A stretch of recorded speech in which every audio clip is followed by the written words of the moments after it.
Hi guys, good morning. Day 3 ng Learning QuickBooks in 30 days in 60 seconds. Tara, aralin natin ang sales invoice.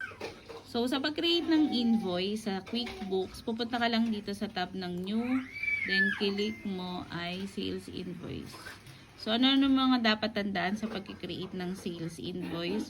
Syempre, kailangan may customer ka kung kanino mo i-address yung sales invoice mo. For example, for today's video, ito yung gagamitin natin, customer.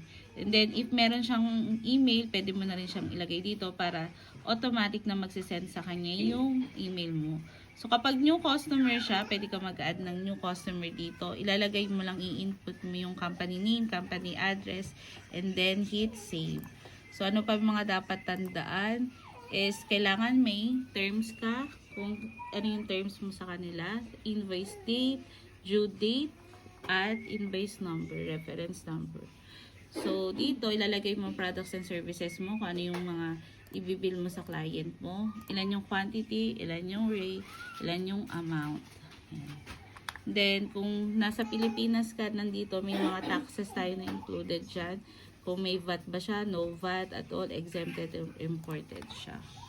Yan. So, after mo ma-input lahat, yan, you just click save and close. Tapos, pwede mo na siyang ibigay dun sa customer mo. Yan. If you want to follow for more QuickBook tips, yan, sundan mo na yung profile ko.